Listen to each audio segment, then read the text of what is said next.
Dear students, my name is Sir Kumel, and today the topic of my lecture is N-type semiconductive material. In today's topic, I will teach you how we can make N-type semiconductive material. First of all, you have to understand the concept that silicon, when it's in pure state, which is called intrinsic state, it's difficult for a silicon to conduct electric current in its pure state at normal room conditions. That's why we do some doping to the pure silicon to make it useful for conducting electric current. If we dope a silicon with the element of group 5A, then in a result we will have N-type semiconductive material. In periodic table, you know, in group 5A there is phosphorus, there is antimony. For this N-type, I will take antimony as an element. Antimony. The symbol of antimony is 5, is Sb, and it is an element of group 5A.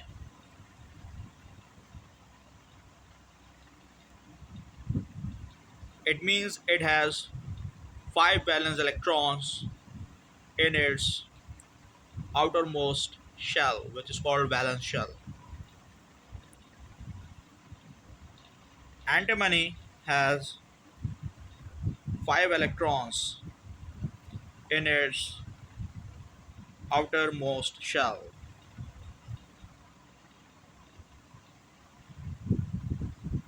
You can count it. There are total 5 electrons. Now, silicon, which is an element of group 4A, silicon, the symbol for silicon is Si, and it's an element of group 4A. It means silicon has 4 valence electrons in its valence shell.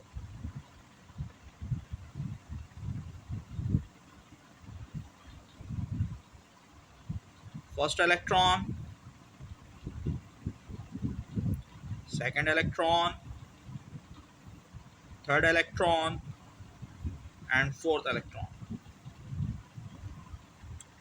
Now we will do covalent bonding between antimony and silicon. In covalent bonding, electron sharing is being done between antimony and silicon. Antimony will share its electron and silicon will share its electron, so it will form a covalent bond between these two elements. Duplet rule will be followed here. In duplet rule, there are 4 covalent bonds to be formed between two atoms.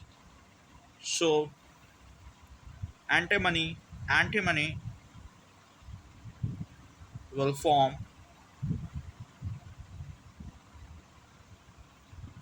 4 covalent bonds with silicon. This is the first covalent bond. You can see antimony is sharing its electrons and silicon is sharing its electron. Both the atoms have shared their electrons. So the covalent bond is formed between them. Now the remaining 3 electrons of silicon will form the bonds with other antimony atoms. Basically, it's a big chain, and this is the one structure. So in a chain, there are trillions of structure like this. Okay, so antimony will form second covalent bond with the silicon atom.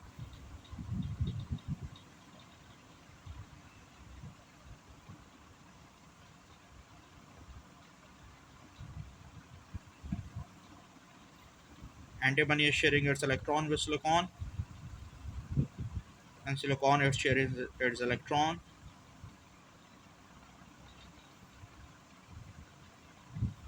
So the second covalent bond is formed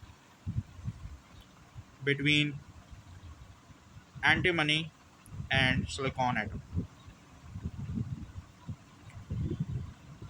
These are the three remaining silicon electrons. Now the third covalent bond will be formed here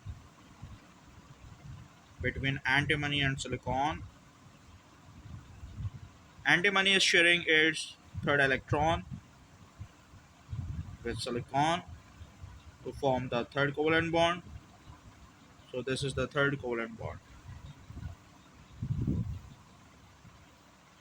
These are the remaining electrons of silicon.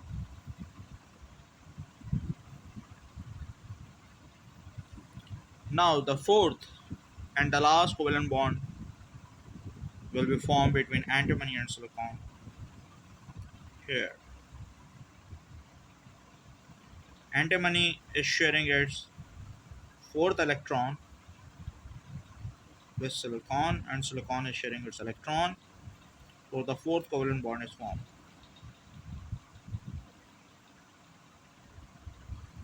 Now only four covalent bonds will be formed according to the duplex rule. So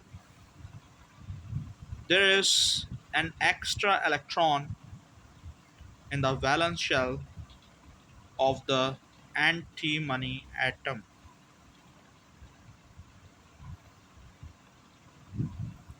This electron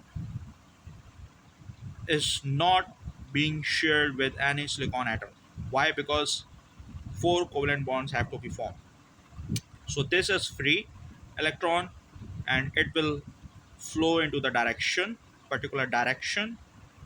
And as I have said earlier, it's a single structure, and in n-type semiconductive material, there are trillions of structure like this.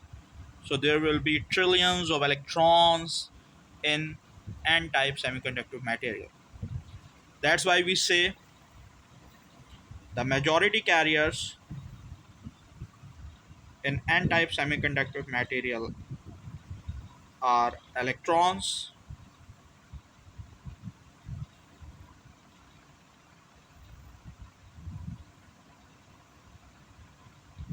and minority carriers in n-type semiconductive materials are holes. This is the structure of n-type semiconductive material.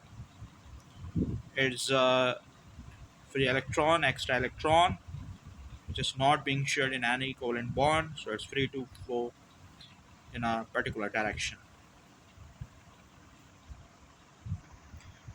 Dear students, now we have to draw the structure of p-type semiconductive material. In p-type semiconductive material, we will do doping of silicon with an element of group 3A. I will pick boron as an element of group 3A.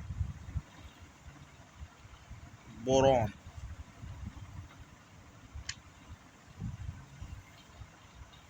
The symbol of boron is capital B,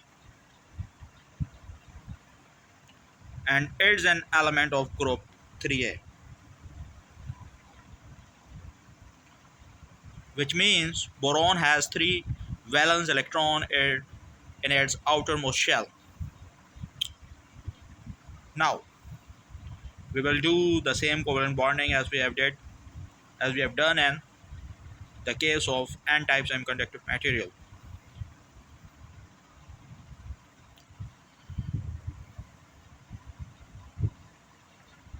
This is an atom of boron, According to the duplet rule, four covalent bonds will be formed.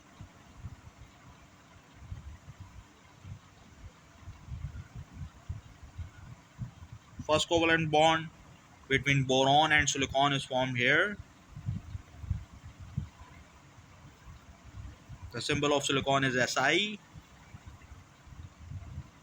Boron has three valence electrons in its outermost shell, and boron is sharing its first electron with silicon here to form first covalent bond. Silicon share its electron here, and the first covalent bond is formed. So this is the shared electron of boron, and this is the shared electron of silicon, and the remaining three electrons of silicons are here to make further covalent bonds with borons. The second covalent bond will be formed here.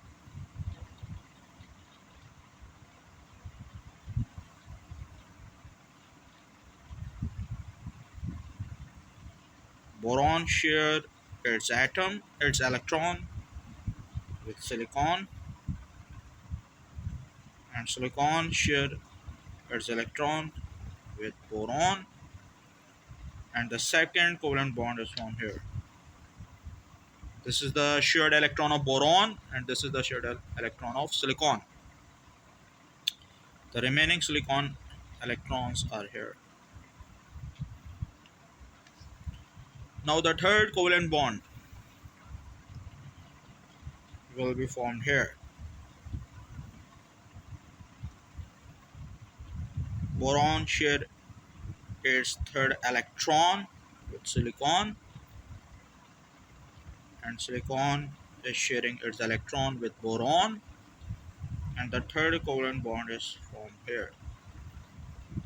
Remaining electrons of silicon are here. Now, according to the duplet rule, the fourth covalent bond will be formed. But as we all know that there are only three electrons into the valence shell of boron. So, fourth covalent bond will not be formed. Silicon will share its electron with boron, but boron has nothing to share with silicon. So here an empty space will be created. This empty space is called hole in semiconductive language. An electron resides in this empty space, which is called hole. So the fourth covalent bond will be not formed, and this hole will be created here because boron has nothing to share anymore. It only has three valence electrons in its valence shell. So, as I have said earlier, this is the one structure, and in the chain of structures, there are trillions of structures like this. So, there will be trillions of holes like this. So, in P type semiconductive material, majority carriers are holes,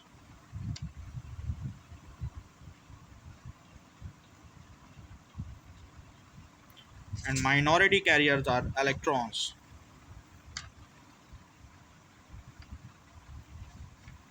Minority carriers are electrons.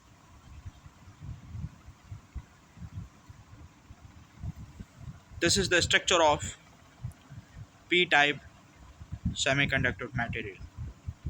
And when we combine N type and P type, we have PN junction, and this will be discussed in our next video. Thank you. Stay tuned.